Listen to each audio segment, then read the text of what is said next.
Welcome back to Kimchi Rednecks and happy, merry something Seollal, which is Lunar New Year. Happy Seollal. Happy? Happy. I never know what the appropriate term of endearment is because I don't endear things. Okay, so the reason he's saying Happy Lunar New Year is because we are making a dish that you would normally serve for Lunar New Year. It is not actually Lunar New Year, and this video will actually air before Lunar New Year. Come on, you're harshing my vibe. I am. I'm sorry. Sorry, babe. I love you, but I gotta be honest. You're welcome to wait and watch it then. It'll but be then out around that time. if you wait to watch the video then you won't be able to eat this then, and that would be sad.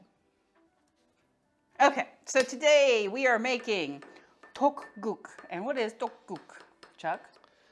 Well, Tteok is little rice cake stuff, and guk I think is generally a soup or a stew of some sort. Yep, rice cakes. So it's rice cake soup. Yeah, it's rice cake soup. So we have made Tteokguk. We've done that before, But yep. Tteokguk is not what you typically would serve for Lunar New Year. What you would typically serve for Lunar New Year is going to be Tteokguk. And we are actually using a recipe from Sungkyung Longest. Doing a little bit different in this, but only because we're not separating our eggs for the Gyeran Jidan. Okay, something like that, yeah. Gyeran Jidan. Basically, egg Jidan. Jidan. Dan. Okay. So egg Jidan Jidan is 2 eggs with a pinch of salt and cooking oil, and you're basically making a very thin omelet. You're going to let it cook on one side and then flip it to the other side, and then we pull it out and we roll it and we cut it. And that's basically, it's a fancy garnish is what I call it. Pretty much, it's an egg garnish. You will see some places or some people that will separate the egg yolk and the egg whites and basically do each of them separately so they have The color. strings of yellow and strings of white. I don't know, if you've ever just eaten fried egg whites, they got no taste at all. The other way that you could do this is you could mix up this egg and literally just pour the egg into your soup, and that's also acceptable. Right. So it's all in how you cook it. So now we're going to go ahead and get that turned on and get this heated. And then once it's heated, Chuck's going to add some, oh, you need a pinch of salt for that. Oh, yeah. Now, one thing is we do not have an actual egg pan. We used to. I think we got rid of it at some point. So we're using this KitchenAid one. This is a heavy bottom skillet. So I'm not exactly going to be out here flipping eggs with it. I might give myself a concussion. He might hurt himself. Might take your back out. Okay, so for the eggs, just a quick heads up. You do not want to see air bubbles in them, so you are going to very gently mix the eggs. You want them mixed flat, not bubbly. Put a little. So Sungkyung Longest recommends taking a paper towel and wiping it around to make sure you got all of that you need.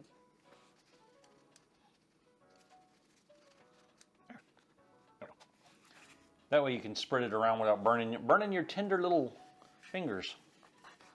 There we go. All right, so note, you are spreading this around, you're not wiping it out. Yes. You're trying to get a thin coating of oil on the whole thing, including the sides. Okay, all right, are you ready? Yep, that feels like it's hot. All right, let's see if I can manage not to monumentally screw this up. If he does, it'll be in the outtakes.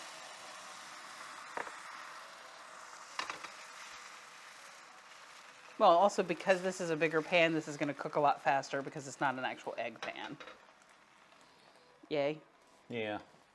And this is our first cooking video from our new kitchen. Yay. Make sure the sides are broken free. I know Chuck is also sad because I don't apparently have the egg spatula that he wants for turning eggs. Well, it's not specifically for eggs, and it's not an egg spatula. Of all things, I finally found it by accident. Come on, straighten out, straighten out. Come on. There we go. Haha, got it. Got it. And now you can actually turn the heat off. And that will finish cooking itself. See? Yay! I managed not to screw it up too much.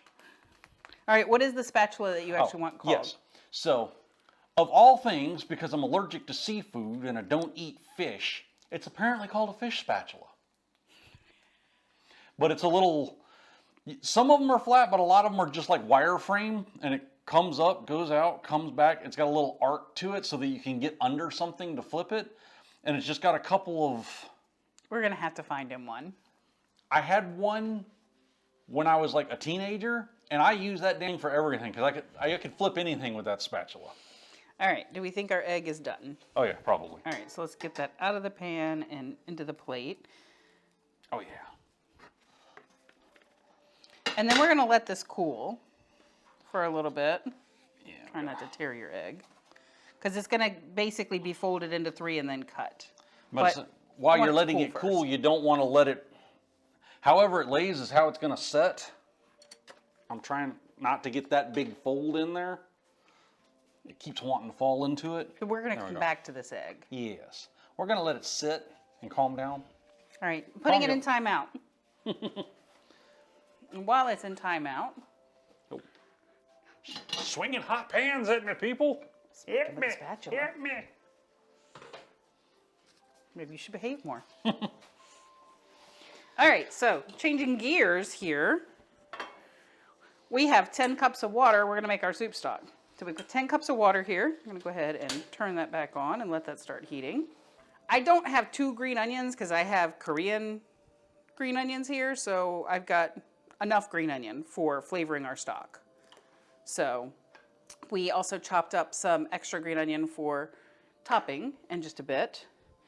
Then we also have about a pound of brisket that's going in. We are making a beef stock. Also, I'd like you to note that we have put our rice cake in some water to soak because you should do that before you cook your rice cake. So into our stock, we are also putting garlic, and that's going to be 2 cloves. Ours is already crushed, or actually minced, so we're going with the minced. It's fine. We are not using kelp. So kelp is also referred to in Korean as dashima. It is kombu in Japanese. The reason we are not using kelp is because neither Chuck nor I actually care for seaweed. And kelp and seaweed are very similar. So we opted to get dashida, which it's a beef soup stock here, but it also has MSG in it. And we're going to use some of that to provide basically the kelp provides umami. So that's our goal, is to provide a little umami. So how much do you want to add, Chuck? I know when we said MSG, we were just going to go 2 pinches. 3? Maybe 3, yeah. We're guessing on this one. Well, the nice thing is we can always add a little bit more. But yeah, the konbu or the dashima basically just makes organic MSG, but it also gives a little sea plant flavor. We don't particularly care for sea plant. So we have beef MSG. Everybody loves beef. 1 1/4 teaspoon of salt. So we're going to cover this. We are going to bring it to a boil. So while our soup is coming to a boil, we're going to go ahead and just make our quick marinade that will eventually go on the beef that's being cooked in the soup stock. So to a bowl, you want to add 2 tablespoons of soup soy sauce. You want 1 tablespoon of sugar, 1 tablespoon of sesame oil, 1/4 teaspoon of salt, 2 cloves of garlic, and you want that garlic chopped or minced. Obviously, you guys know by now, if you've been watching, we are fans of pre-minced garlic. Makes your life easy. Right, Chuck? Oh, yeah. All right, so we're just going to mix that really quick. We're also going to add sesame seeds, but I'm going to wait until the beef is in it to add the sesame seeds. But this is just the marinade that the beef is going to go into after we chop the beef. I need 1/4 teaspoon of black pepper. Okay, 1/4 teaspoon of black pepper. One thing to note here, because we did not use the kelp, we will not be removing kelp, obviously. When this finishes boiling, we will skim the top of it to get out some of the trash from the liquid, basically, because you're making a broth. And we are making this broth the way that it is. However, when we cook our tteokguk, it's very important to note, rice cake gets mushy if it's in soup for too long or in liquid for too long by the time you reheat. So I would not personally recommend reheated rice cake soup. Would you, Chuck? Maybe not. I think you'd be better off portioning out your rice cake and just add it to it when you reheat it instead of throwing it all in at the beginning. When we cook ours, we will be using less rice cake and less broth. We're saving some of our broth for later because you can always freeze broth and then you can have it at other times. And this broth is actually a really flavorful, delicious broth. All right, so we're gonna skim. You see right here, the beef, they call this scum. So you're basically skimming the scum. Yeah, they're not talking about me. It's the foam that comes out of the meat and the veggies when it starts to boil. Okay, so this is the point where if you actually did use the dashima or the kelp or the kombu, this is where you would remove that. You're going to take that out. Yeah, you definitely don't want to leave that in. All right, so now we are going to reduce our heat to a medium, and we're going to simmer this for 30 minutes. All right, while we're waiting on the meat to finish boiling in the soup here, our egg has cooled down. So we are going to attempt, beautiful. Yes, we're going to attempt to cut this into slices. So you roll it into a third, like... Into thirds. Yeah. And then it's just cut it into ribbons.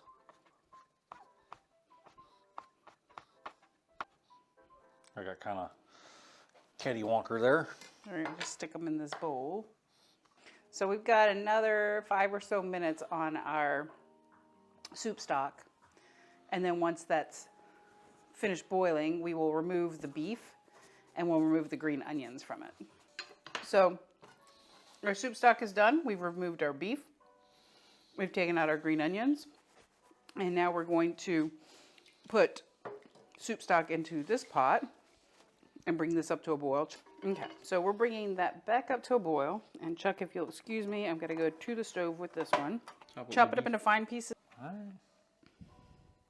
When we did mandu tteokguk, it was shredded, but this one she's doing chop into fine pieces, so.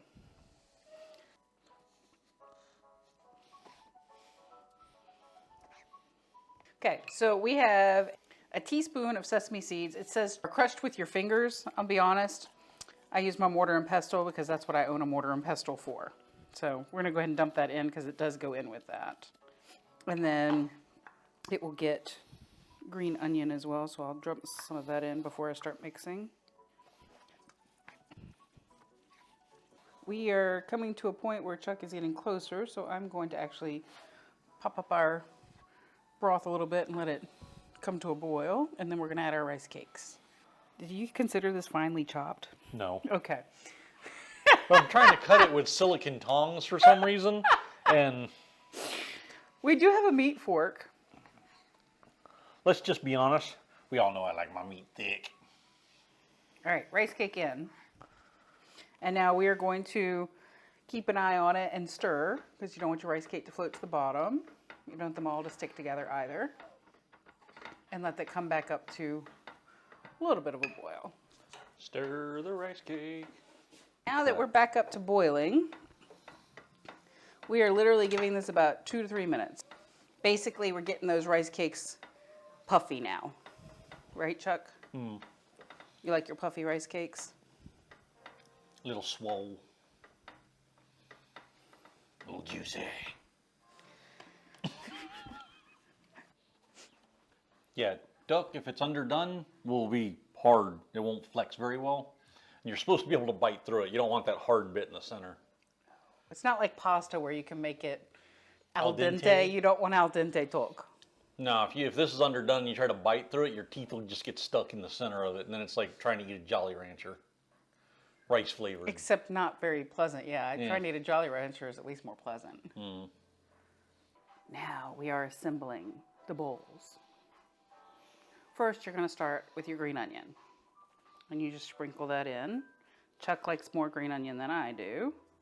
So Chuck's bowl will have a whole lot of green onion because Chuck. And then our beef that's finely chopped, Chuck. It's thickly chopped. Chuck did not finely chop this, and that's okay. It just means it's going to sink, probably. Is that what you wanted? You wanted it to sink? Yeah, it will not stack because you did not finely chop it. You have messed up my picture, Chuck. I will forgive you. It'll stack a little bit. I mean. And then your egg. Oh, so finely cut egg. Well, you finally cut the egg more than you did the beef. Except not all the way through. Video coming up soon, apparently, about sharpening your kitchen knives. All right, bowl is hot, Chuck. Yes, hot bowl is hot. All right, so see if you can get a little bit of beef, a little bit of tteok, and a little bit of egg at the same time. This is challenging, by the way, guys. Ooh, I did it.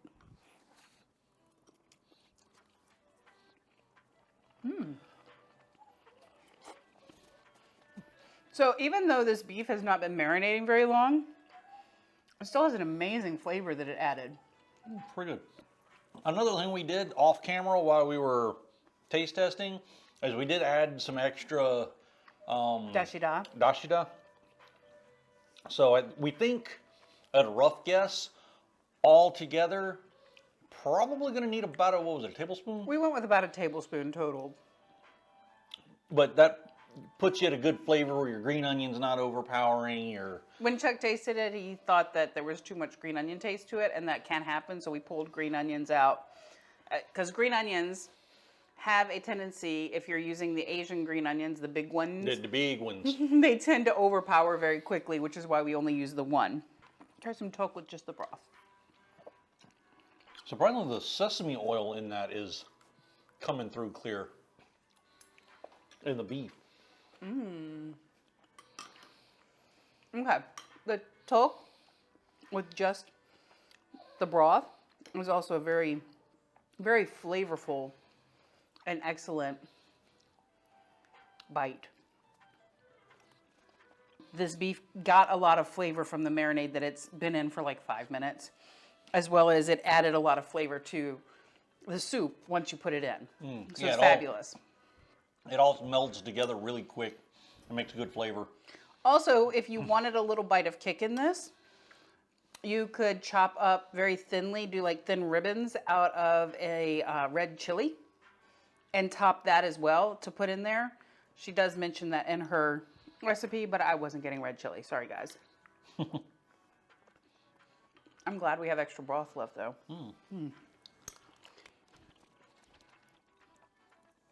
So anyway, we are going to eat dinner. You remember to start out your Lunar New Year right. Make some tteokguk. Tteokguk. It's what's for Lunar New Year. So we're going to eat this. Y'all have fun. We'll see y'all around. See you next time.